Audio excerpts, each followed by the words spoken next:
The Devil's Advocates radio show is broadcast under a time brokerage agreement between Devil Radio and Civic Media, Inc. Some portions of this program may be pre-recorded. Warning, you are about to listen to the greatest radio show ever, and due to contractual obligations and to shield our airwaves and corporate licensees from any semblance of liability, responsibility, and gullibility, we must tell you the views represented on this show are not necessarily those of this station or its management. This radio show contains differing points of view on current political topics, and due to the nature of its contents, it should be heard by everyone. Thank you for listening. Now live from the Civic Media Studios in Madison, Wisconsin, where the political party is just beginning, welcome to the Devil's Advocates Radio Show. Friends proving it's never personal, only politics. Please allow me to introduce myself. And now, here's your hosts, Dom and Crute. Welcome to the Devil's Advocates Radio Show, the Thursday edition. That makes it Friday Eve up in here. Got Dominic joining in the 4 o'clock hour. He's back home in Milwaukee these days. You know, being lazy, as usual. But 4 o'clock, he'll join. And also a good friend of ours, James Santel, former U.S. attorney, joining for the 5 o'clock happy hour. So we'll all be happy up in here. The breaking news, though, this is a heartbreaker. I know Dom's going to come a little salty, a little headstrong in the 4 o'clock hour. Donald Trump. The Manhattan trial, the prosecutors, Alvin Bragg and Company, are asking for a delay. What the hell are you doing, sir? And I'm sure it will be granted. The prosecutors, if they're not ready, they can't go forward, right? So they've asked the court for a delay. Now, they're asking for 30 days. And I don't know what the New York trial schedule looks like, but this seems like an opportunity lost. Don't give them another day. I mean, it's time to go forward. Alvin Bragg was the first one to indict the former president. Something of a courageous act. He got out there before Fonnie Willis. He got out there before Jack Smith. He was the first one to indict a former president. And now it's his turn. I mean, as fate would have it, and I'm not happy about this trial calendar, but as fate would have it, he is first on the docket. And he's the one asking for the continuance? Oh, you're breaking my heart, Alvin Bragg. 30 days. Let's hope it's not longer than that. That would set it, somewhere around April 20th. We'll see. I like that date. I can circle that one on my calendar, can't I? So that will be part of the later conversation, and we'll find out the whys. Also, Bernie Sanders has put out a proposition, a 32-hour work week. And my buddy Dominic, he likes this quite a bit. We're going to debate this topic because I've been an employer and I do have some opinions. I'm not saying I'm against 32-hour work weeks, but, let's set some reasonable guardrails. Some things are a little too progressive, so we'll debate that in the next hour. But I want to start this hour, the, Badger-centric, the Wisconsin-centric hour. And I know many of our friends just joining from the Badger game, they are blowing out Maryland right now at Terrapins. If you didn't know, if you forgot the game was on, you already missed it. Game's essentially over. Badgers are blowing out Maryland. They're up 30-something. So they'll play again tomorrow, and we'll look forward to that game. Northwestern will be the opponent tomorrow. You can stream it on the Civic Media Network. I recommend the WRJN. That's my favorite. That's the one I go listen to. But anyways, today's lead in the Badger Power Hour, an editorial at the Cap Times. Derek Van Orden, he is the, 3rd District Congressman from the great state of Wisconsin. And their headline here, their editorial, Derek Van Orden's Evil Clown Act is getting old, I'd say. And he is a freshman congressman. But House Speaker Mike Johnson reportedly pled with members of the House Republican caucus to behave during last week's State of the Union address by President Biden.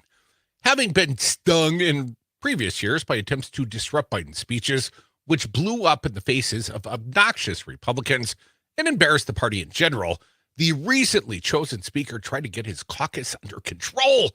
And according to the Hill newspaper, which covers Congress, a Republican who attended a caucus gathering before the president, delivered his remarks on Thursday night, said Johnson told the assembled representatives, decorum is the order of the day. Decorum. Another Republican House member said the speaker urged his GOP colleagues to carry ourselves with good decorum. Most Republicans got the message, with one House member summing up their marching orders as, we don't need to be shrill, you know. We've got to avoid that. We need to base things upon policy, upon facts, upon reality of situations. But as usual, Derek Van Orden couldn't keep it together. Maybe he didn't get the memo. I, Crute, have opined. Maybe he's just an angry drunk. But I'll read further from the Cap Times editorial today. The scandal-plagued Republican representative from western Wisconsin, who is famous for screeching at teenage librarians and Capitol Hill pages, chose to heckle Biden as the president was making one of the most undebatable points of his address to the joint session of Congress. The president was detailing the greatest of many failures of Donald Trump's tenure as America's 45th commander-in-chief, describing Trump's mismanagement of the COVID-19 pandemic. Biden explained that the former president had, and here's the quote, had failed the most basic presidential duty that he owes to the American people, the duty to care. It was at this point that Van Orden reportedly began wailing, lies! So it was the Minnesota native who moved to Wisconsin to pursue a political career, put himself in running for recognition as the House's most unstable Republican. To be sure, Van Orden faces stiff competition from Georgia Rep. Marjorie Taylor Greene and Colorado Rep. Lauren Boebert, as well as Florida Rep. Matt Gaetz and Arizona Rep. Paul Gosar, who famously circulated a video of himself attacking Biden, and Rep. Alexandria Ocasio-Cortez with a sword. Even before arriving in Congress, Van Orden has developed a reputation as a buffoonish figure with a mean streak. After Thursday night's outburst, U.S. Rep. Mark Pocan, the town of Vermont Democrat, who represents a district adjacent to Van Orden's, had enough. His colleagues had enough of his colleagues' evil clown act. Here's a quote. Derek Van Orden continues to embarrass Wisconsin and the United States Congress with his constant unbecoming behavior, said Mark Pocan. He must formally apologize to President Biden for last night's outburst during the State of the Union. It's one thing to be a Trump fanatic. It's another when you're a member of the Congress. This constant pattern of unnecessary outbursts, whether it's teen pages in the Capitol Rotunda or administration officials at a classified briefing, has many of us worried about his temperament. And perhaps, and I'm with you on this one, Congressman, his soberness. As the Cap Time editorial board writes, tough review, but not too tough. Van Orden has lost control in so many settings that it's now blatantly obvious that he has a problem. And that creates a troublesome circumstance for his constituents and for Congress. As one of the largest TV stations in the 3rd District noted after the congressman's latest blow-up, and again a quote, Van Orden is no stranger to accusations of inappropriate outburst, having made headlines for allegedly cursing at White House staff during an October briefing on Israel, and an expletive-laden rant in which he chastised Senate pages for treating the Capitol Rotunda like a frat house common room. The latter incident drew rebukes not just from Democrats, but from Republicans, including Senate Minority Leader Mitch McConnell. I guess he's the retiring Senate Minority Leader. They go on to write, before that, Van Orden was arrested. Remember that? This guy brought a gun on a plane. Van Orden was arrested in 2021 after attempting to carry a fully loaded handgun through a security checkpoint at an Iowa airport. Here's the part I always found interesting, guys, and girls and people listening all across the great state of Wisconsin. How did he get the gun to Iowa? This was his return flight. I would just point that out. The editorial board, they kind of let him off the hook for that one. Maybe TSA missed it on the way out, or he just bought this gun and he absolutely knew he had a loaded handgun with him that he tried to take onto an airplane. And they right on. And then there was the time when, as candidate for Congress, he made headlines in the La Crosse Tribune and other publications after harassing a teenage aide at the Prairie du Chien Memorial Library because he was upset by a display of books on LGBTQ topics. According to Kerrigan Trausch, who at the time was a 17-year-old page at the library, Van Orden went into a rage over a display of fiction and nonfiction books that were part of the library's focus on Pride Month. He's a little unbalanced, this guy. The Cap Times editorial board writes, infuriated because he thought a book about former Mike Pence's pet rabbit was skewing young people to think Republicans are not inclusive. Van Orden grew increasingly loud and aggressive, demanding to know who was responsible for the display because he wanted to teach them a lesson. Well, technically, that would have been This Week Tonight's John Oliver that wrote the bunny story about Mike Pence's bunny. Apparently, the Pences had a bunny, and he accused the bunny of being gay and wrote a book about it. The encounter with the ranting and raving 51-year-old congressman, well, he was congressional candidate then, was very uncomfortable and threatening, said Crouch, because he was full-on shouting at this point, and he kept aggressively shoving the books around.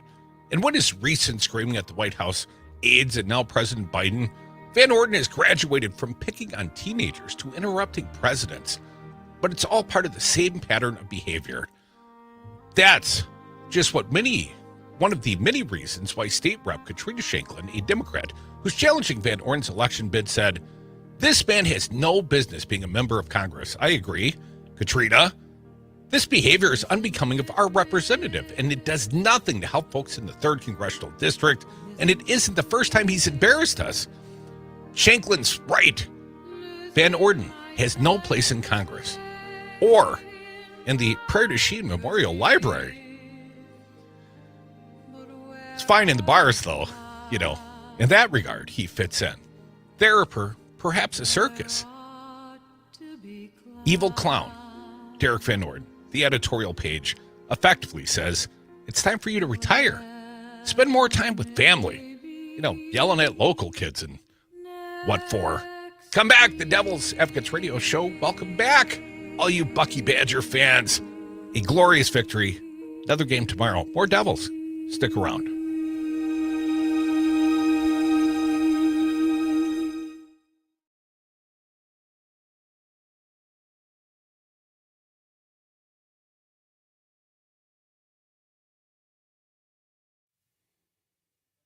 Let me hear the commercial flow.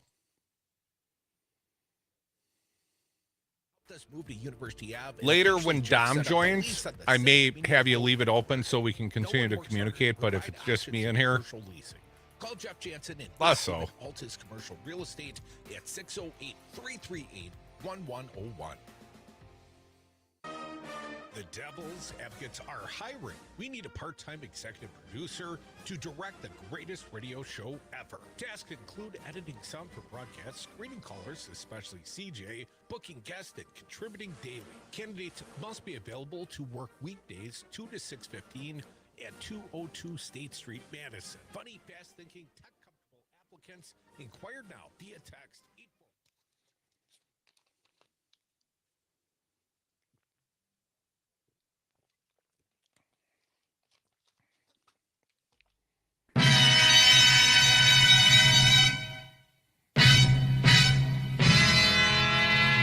The Devil's Advocates. Political commentary from the back of the class. Welcome back to the Devil's Advocates Radio Show. Many of you across the Civic Media Network, you got our Bucky Badger playing the Maryland Terrapins. A game might be over. We're getting close to the end of the game. Bucky was whooping them. So there will be another game tomorrow. If you want to listen to the Badger basketball, we're in tourney time now. You can hear it on the Civic Media Network. Check your local listings as to time, but WRJN, that's the one I go listen to. I recommend it to all the fine people out there in Radio Land. You are listening to me, though. I'm Crute. I'm here in Madison, and I've got Aaron on the board today, at least in this hour. And I'm happy to say we're moving forward. We've got a new hire, and he's on the board today, and he's still learning the ropes, but this is not his first time on the radio. Rich, say hi to the fine people. Hi to the fine people. Rich, you've done this before. At least, not for the greatest radio show ever, but you've been on the radio many times. Oh, yeah, on and off for, 40 years. 40 years. So I moved back to Madison 5 years ago, and here I am. Here we are together, Rich. I was just sitting around the house listening to you guys, as I do fairly frequently, and I heard you solicit for the position. I thought, I can do that. Well, and I've done that. You applied, and you were not the only applicant. You had stiff competition, and I mean that sincerely. And Rich, I'm happy to say that you've agreed to join the greatest radio show ever. So, we'll sign some paperwork at some point, but thanks for getting started. On the job training, it's the best kind of training. Welcome aboard. So these gentlemen will lightly screen your calls today at 844-967-2789, the Cap Times editorial, Evil Clown. Oh, yeah, Derek Van Orden, Evil Clown. And there is some other key, and I'm not sure how important you find this, but I think it's quite interesting. My buddy Dominic actually brought it to my attention. It's sort of a political roundup at politico.com. We go there as a source sometimes. And they talk about U.S. Senate candidate Eric Hudvey from the great state of Wisconsin, or at least allegedly from Wisconsin. Some would say Laguna Beach, California. But Hudvey has been doing some offshoring to Bermuda. And Hudvey has come out publicly and claimed, he's down with the Democrats in one way and one way only. And that's, trying to bring fair and equitable taxation to, let's say, corporations. But would his own actions, and, you got to judge a guy by his actions, would his own actions suggest that? So here's what Politico is reporting. How Hudvey cashed in on offshore insurers. Wisconsin GOP candidate Eric Hudvey invested tens of millions of dollars in insurance companies that operated in the U.S., but were based in Bermuda. Now, that's a tax hedge, folks, and therefore benefited from not having to pay U.S. corporate taxes, Daniel reports. Hudvey disclosed during an unsuccessful Senate run in 2012 that he had assets worth at least $50 million. Now, he hasn't filed a personal financial disclosure yet for this campaign, but Hudvey has indicated that he will be self-funding his campaign. That's what Tim Michael said. And then after he lost, he said, man, I wish I had some of that money back. But Hudvey, I confused how to say this guy's name, has indicated he will be self-funding his campaign and had suggested he could spend at least $20 million of his own money on the race against Senator Tammy Baldwin. You know what? Sadly, that's not going to get it done. Anyways, between 2003 and 13, Hudvey's asset management firm, Hudvey Capital, reported non-controlling investments worth up to $74 million in more than a dozen Bermuda-based insurance companies, according to PI analysts. Bermuda doesn't have a corporate income tax and has even offered tax assurance certificates. If you can get one of these, this is a sweet deal, folks, to ensure holders temporary insulation in the event that ever changes. Meaning, if Bermuda were to ever formally come out and start charging corporate income taxes, they've already exempted the vast majority of corporations from future taxation, just to give them assurance. And every Bermuda insurer that Hudvey Capital invested in held those certificates, according to review of SEC documents. Hudvey said in a radio ad during his first Senate campaign in 2012 that it was wrong that major corporations often pay little to nothing in corporate taxes. Oh, man of the people, Eric. He also said in the ad, we must get rid of corporate welfare, lower tax rates across the board, and make the system fair for everyone. Well, those were his noble words. That's what he said. But what do his actions suggest? Okay, back to the reporting in Politico. In 2021, Hudvey said that he agreed with a Democratic proposal to pass a minimum tax rate for corporations. Sounds like a Bernie Sanders liberal here, at least in his words. This is one, and here's a quote from the senatorial candidate. This is one where I really agree with them, and because I've always hated it. Companies like Goldman Sachs or Apple can put all their technology in offshore places and pay no taxes. Do you hate that, or are you just envious of it? One of Hudvey Capital's top investments was worth $7 million in a Bermuda reinsurer, Max RE, whose CEO reportedly said that many investors in the company understood it was a tax-efficient investment. To get all that, that's his direct quote, a tax-efficient investment play, and has told investors the company planned to operate so that it would not generally be subject to taxation, outside of Bermuda, where they're housed.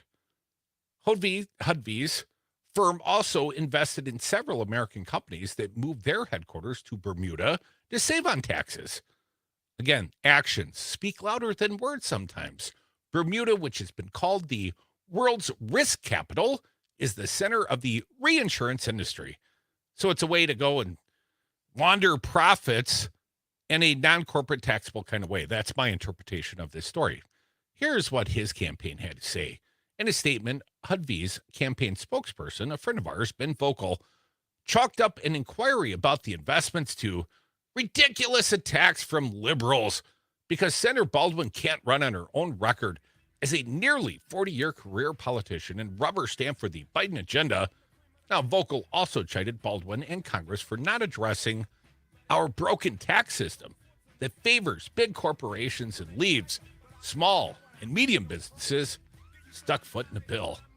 Oh, what a man of the people, this guy. I feel so good knowing that he's running for the U.S. Senate, but his actions would say he's offshoring his money. He's using it as a tax hedge. Oh, my bad. A tax efficiency. The money, it just goes to Bermuda, and, then the U.S. government can't ever hold him accountable for taxation. Welcome back, you Badger fans. Glorious victory over Maryland today. Another game tomorrow, Northwestern. But we got much more in this fine show. Dom's joining at 4. We got Jim Santel, former U.S. attorney, friend of this fine product, joining in the 5 o'clock happy hour. And your calls, they could be next. 844-967-2789. Go Badgers.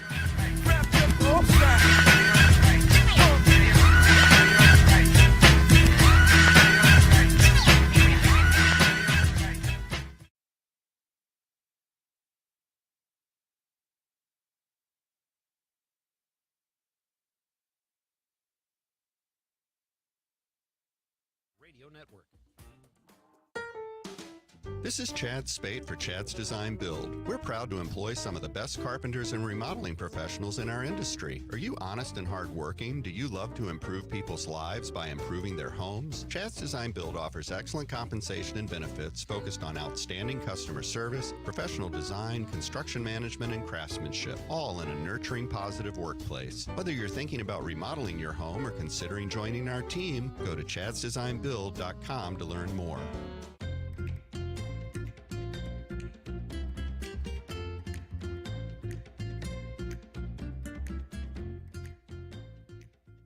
Here's another benefit to not having much snow and definitely not having much frost in the ground. You can get your soil sampling done. I'm Pam Yankee with a quick update on what's happening in food and farming news for a Thursday. And what we're learning is because of the weather, some of the nutrients you're counting on this growing season for your crops might not be available. Details on the way.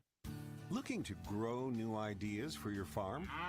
Then visit the WPS Farm Show. For 62 years, farmers have been coming to the show for the latest in farm equipment, services, and technology to boost their business. Don't miss this year's show, filled with ideas to help you grow. Mark your calendar for March 26th through the 28th at the EAA grounds in Oshkosh. For more information and a full list of exhibitors, visit wisconsinpublicservice.com. You may not have as many soil nutrients available this spring as you thought to get plants started. Cole Broden is with AgSource Laboratories. He said they're monitoring soil sampling tests coming in this spring, and he says right now they're coming in low on moisture, as you'd expect, but also low on nutrients. Here's why. It's important to know the baseline, so it's important to get tested, right? They're trending a little bit on the lower side, lower potassium and phosphorus levels. Usually we do see higher levels in the springtime because we have that time to break down that residual stover during the winter, but that only happens when we get precipitation events, and it's been far and few this winter. Cole Broden, he's in the soil lab with AgSource Laboratories. He said farms are going to have to monitor field by field where their nutrient levels stand and maybe pull more than one soil sample this spring to know what's changed. Go on the offensive against weeds with Antares Complete from Helena. Antares Complete eliminates early weed competition with long-lasting residual control of broadleaf weeds and grasses. With a balanced premix of 3 herbicides, Antares Complete combats herbicide resistance and helps soybeans achieve a faster, more vigorous start to the season. Take a tactical first strike against weeds and protect your soybeans early with Antares Complete. Always follow label instructions and check registration before use. Contact your Helena representative to learn more.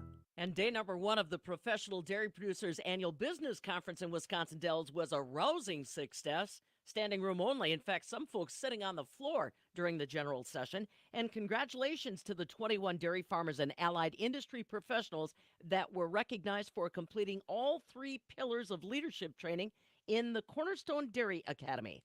The application-based leadership development programs designed to help build the skills of dairy producers and industry professionals that want to expand to lead with purpose, character, and integrity. The PDP Annual Business Conference concludes today at the Kalahari Resort. I'm Pam Yankee.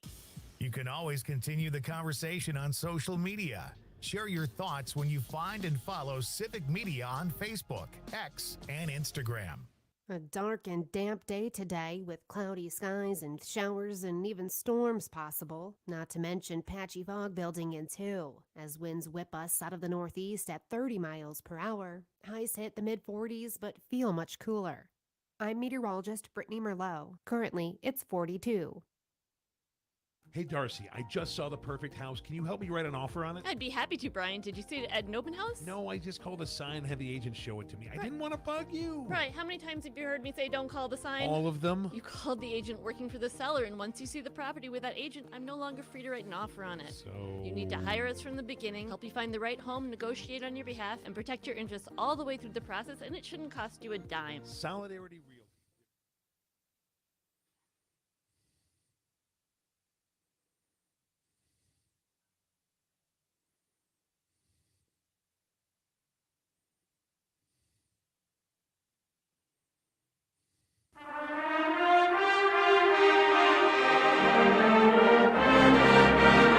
The Devil's Advocates, because freedom. Welcome back to the Devil's Advocates Radio Show, the Badger Wisconsin Power Hour. Go Badgers. They crushed the Maryland Terrapins 87-56 today. Big Ten basketball tournament. If you win, you play again. So tomorrow you can expect the Badger game at 1:30. Now that is subject to earlier games. They sometimes go late. But 1:30 tomorrow, the Badgers should tip off approximately against Northwestern. And I'm feeling good about this team. You know, this is the time. You got a little hot streak, and that team was smoking today. They started 8-9 on the three-point line. So even if you're not a Badger fan, you got to love when the hometown university is doing well. So cheer for them. And listen on the Civic Media I guess the Shiny app, that's where I'd go to. Tomorrow, if you're not in the market, listen on WRJN. We will have the Badger game. Again, the tip-off, 1:30. Pre-game show starts about an hour prior. So, you know, set your clocks accordingly.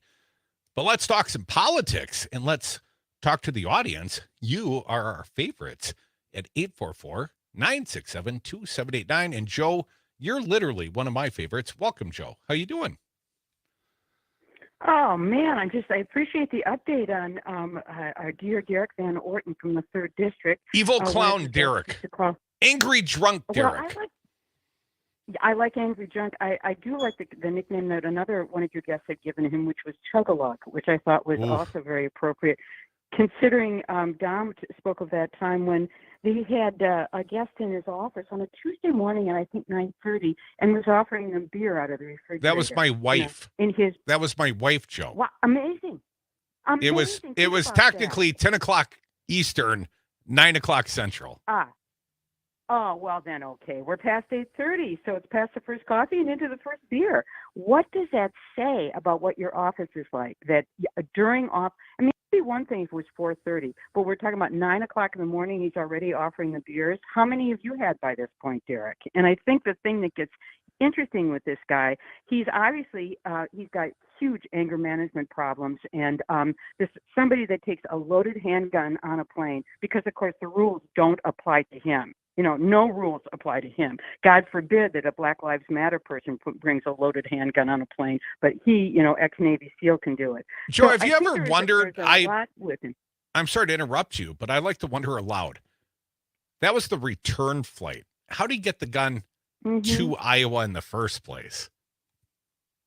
Maybe he bought it there. I don't know. It's some gun show. Who knows? Well, then it seems even less plausible. If you go out and buy yourself a shiny new handgun, as one does when they're a tourist, if you buy a new gun and you're taking it back, you don't load it up and bring it with you on the plane.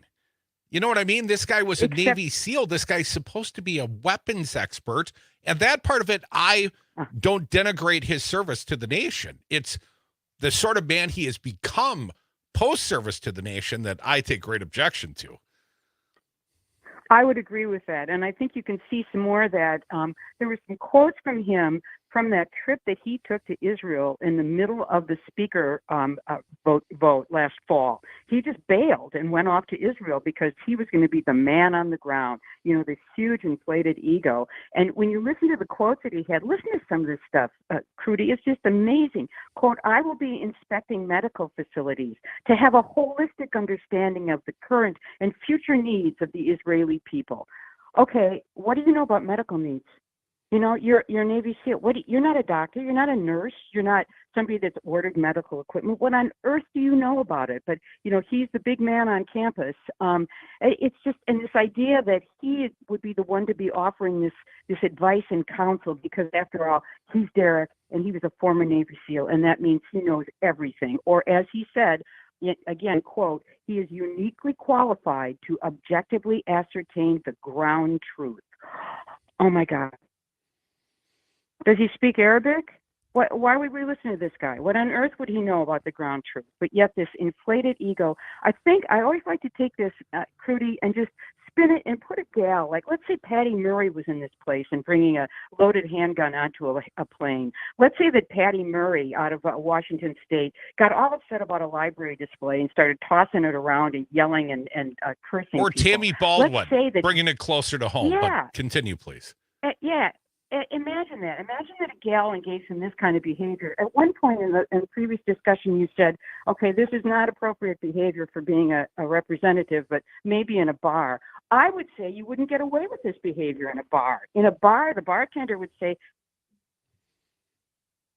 an angry grandpa who can't control his alcohol. I mean, the guy has issues, and how he represents that particular part of the state, which, man, I remember the guy that was running against him, and at one of the programs he was very involved in. I'm sorry. Thank you. He was one of the programs he was involved in was getting a suicide hotline set up for farmers who were having a really, tough time of it. That's why he was not confirmed as the ag secretary for Tony Evers, because he had the temerity of trying to hold then state Senate Majority Leader Scott Fitzgerald accountable for not rolling out the suicide hotline for farmers, and Fitzy wanted no part, so they killed his nomination, and they sent him packing, and now Brad, to his credit, is a state senator from the La Crosse area. But listen to that. Look what we lost right there. Look what we lost. And instead we've got Derek, who's jetting off to Israel on, whose dime, so that he can get, quote, the ground truth of what's going on. And I think that's a question to ask. On whose dime was he cavorting around Israel, and with whom, and reporting to whom for what? And do we get a report of his, quote, unique ground truth? I mean, the guy has an ego as big as all outdoors, and it's fueled by a ton of alcohol. He's obviously got major issues if you can't control your temper. It's major, major issues. So thanks for bringing him up. I think Chug-a-Lug will be somebody that we return to again and again. And boy, the third deserves better than this. They deserve way better than this. Thanks a lot. Yeah, be well, Joe. Thanks for joining. Just to put a bow on that story, my wife and I, and she was there to do some legislative advocacy. She is the host of the Empowered Caregiver Show. I'll give her a little plug. A fine show. You can hear it across the Civic Media Network, 8 o'clock on Saturday mornings. But she was out there that week, and she was lobbying the different legislative congressional leaders from the state of Wisconsin. And, her issue is not a partisan issue. Caregiving affects Republicans and Dems and whatever. So she went to Derek Van Orden's office. But this was literally the week, as Joe was describing it, that Derek Van Orden had taken his ass to the Middle East. And I was there. I was covering the speaker, the Mike Johnson. MAGA Mike Johnson became the speaker, but he wasn't their first choice. If you'll recall, after they heave-hoed on Kevin McCarthy, they went through a whole series of potential speakers. I think Steve Scalise was one. There were a bunch of them. So anyways, it was chaos. And apparently, Derek Van Orden had returned from the Middle East, according to my wife's telling. I wasn't there accompanying her. She's a big girl. She can, lobby her legislator, advocate without me, but she went to see Derek Van Orden, and she did give credit to his team. They were knowledgeable, the staff. They were good young people. And they did offer her a beer at 10 o'clock Central Time, 10 o'clock Eastern, 9 Central. And she did point out the boss was back from the Middle East that day because there was a big traveling suitcase. Apparently he's not a light packer, not when he goes to the Middle East. Wants to make sure he's got all the essentials, sunblock, swimsuit, all that kind of stuff. Thank you, Joe. Be like Joe. Call us, 844-967-2789. Dom's going to join in about 20 minutes. James Santel, former U.S. attorney, one of our favorite guests, joining in the 5 o'clock happy hour. The Trump trial in New York, the breaking news, apparently will be delayed, perhaps 30 days, maybe more, at the request of the prosecution. This one befuddling to me. We'll talk about it more. We'll debate the 32-hour work week. Bernie Sanders has put it out there. Dom, very supportive. I'm a little more tepid. But here's something I can absolutely support. Small business owner doing their part. And this story from the Milwaukee Journal-Sentinel. Milwaukee bar, the mothership, says it will close during the Republican National Convention, opposing its tomfoolery. Do tell more. A Milwaukee bar is planning to close its doors during the Republican National Convention, opposing its tomfoolery. Yeah, you said that in the headline. The mothership, a Bayview neighborhood haunt known for its tiki drinks and prolific selling of Ham's beer on tap, sounds like Dom's kind of bar, posted on its Instagram and Facebook page Wednesday it would be closed during the week of the RNC. That's July 15th through the 18th. That's a Monday through a Thursday, folks. I'm not trying to get involved with or actively take money or rent the space out to that tomfoolery, the Post read. The Post said, however, the bar could be reserved for private events for free to dirt cheap prices. You know what? I love those kind of prices. I can afford dirt cheap. Now, owner Ricky Ramirez didn't immediately respond to an interview request. The post was met warmly on Instagram, with some applauding it and others offering ideas for private events. One user pitched converting it into a private club for the week, with regulars giving photocopied membership cards. The mothership at 2301 South Logan opened in 2019, and Ramirez has been outspoken on various social issues. He previously told the Journal-Sentinel the business is run eco-consciously. Well, very nice. He's planning a session on dealing with addiction in the service industry, and he held a training session at the bar to help staff recognize signs of a potential sexual assault or someone being trafficked. Well, that seems like a very conscientious bar owner. And I love this guy's attitude. Who wants the tomfoolery of the RNC in their place? 844-967-2789.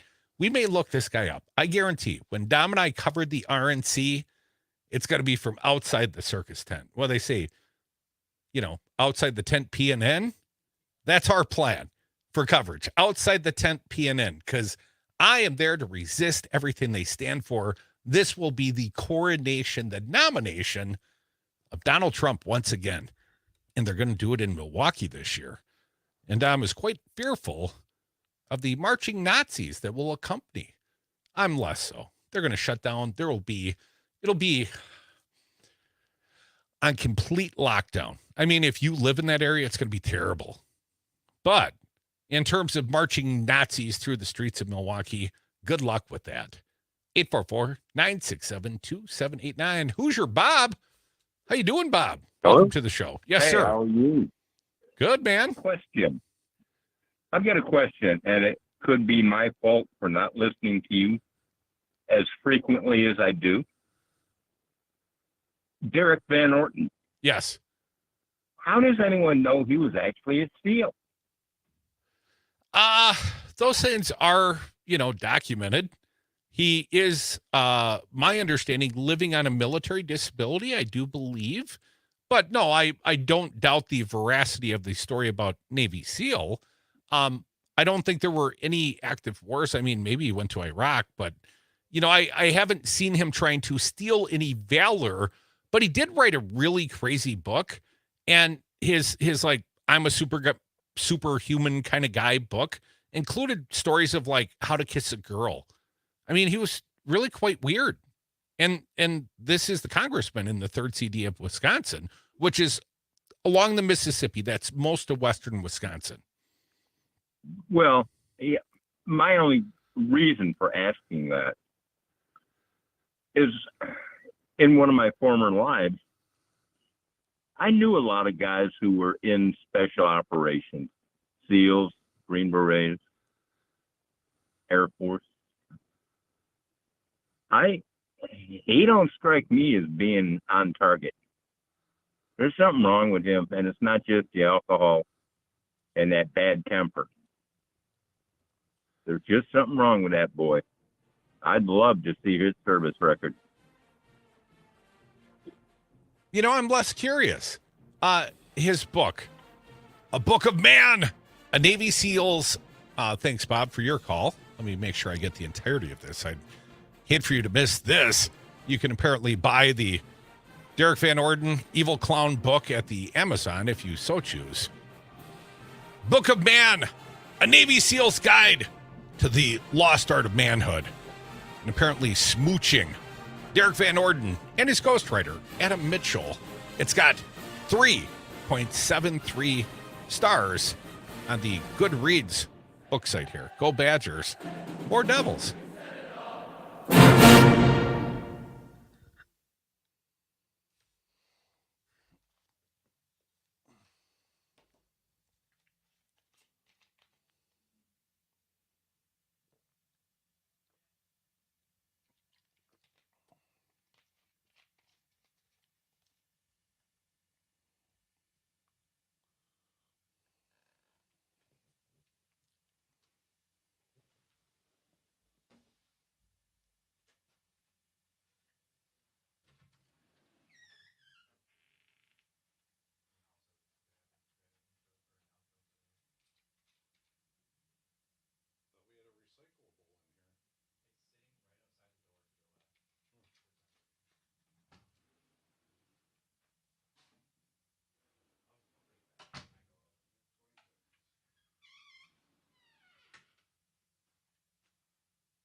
soon. You can join right now. 844-967-2789. I know it's not local, but I want to talk about Peter Navarro. You remember this Trump administration guy? He defied the January 6th subpoenas. And then they said, go to jail. Go directly to jail. And he even appealed that. He didn't want to accept that as the outcome. Well, there is new news from the court. Peter Navarro, go directly to jail. Do not collect $200. Do not pass go, sir. Appeals court denies Peter Navarro's bid to stay out of prison. That puts a little smile back in my face. I wish Trump was going to trial sooner. That apparently will be delayed from the anticipated March 25th start date. But Navarro going to prison. A federal appeals court on Thursday denied ex-Trump advisor Peter Navarro's bid to stay out of prison while appealing his conviction for refusing to comply with a congressional subpoena related to the January 6, 2021 attack on the Capitol. How did Jim Jordan miss this sort of treatment? And why is Steve Bannon, I understand, different judge, differing outcome. But how is it Steve Bannon is allowed to stay outside? He has also been convicted on this contempt of Congress. Now, back to Navarro. The U.S. Court of Appeals for the District of Columbia Circuit largely affirmed the trial judge's ruling last month that Navarro's appeal does not raise a substantial question of law and therefore doesn't warrant his release. In other words, you're going to lose on appeal, Navarro. The federal appeals court also found that for Navarro's arguments on executive privilege to raise substantial questions, it would have required former President Trump to have invoked said privilege, which the court said did not happen here. Now, Trump has claimed a lot of executive privilege, but not in his communications with Peter Navarro, apparently. Even if executive privilege were available to the appellant, it would not excuse his complete noncompliance with the subpoena, the appeals court wrote. Appellant makes no claim of absolute testimonial immunity, nor could he. A proper asserted claim of executive privilege would not have relieved him of the obligation to produce unprivileged documents and appear for his deposition to testify on the unprivileged matters. The court order continued. And Navarro, 74, was convicted last year on 2 counts of contempt of Congress. Again, so was Steve Bannon.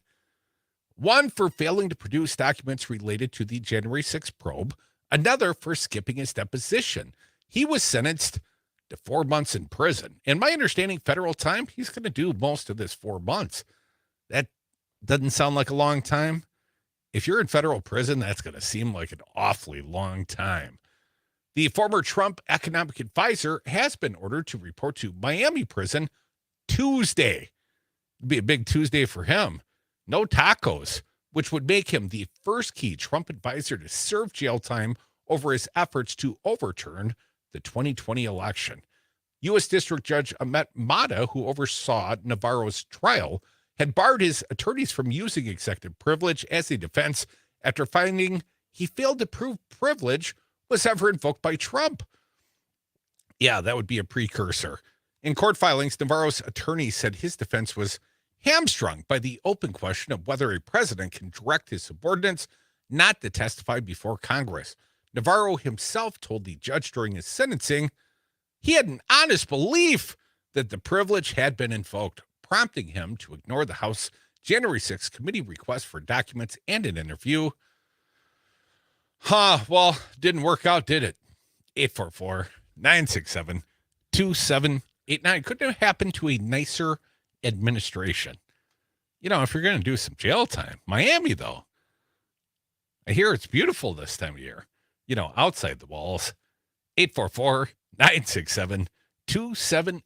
Wisco Paul, how you doing, fella? Hey, good afternoon, Crute. First of all, a great day for Wisconsin Badger basketball. Hell yeah. Hell to the yeah, man. Where's that 3-point shooting been? I don't know, man, but I hope it could stay this way, because if it does, maybe they could meet Purdue for the championship. I don't know how that would go. And Well, then, make a few more know, threes. You might have a differing outcome. I mean, that big monster, Edie, they got in the post, the 7'4" kid from Purdue, National Player of the Year, I believe, or at least he should be.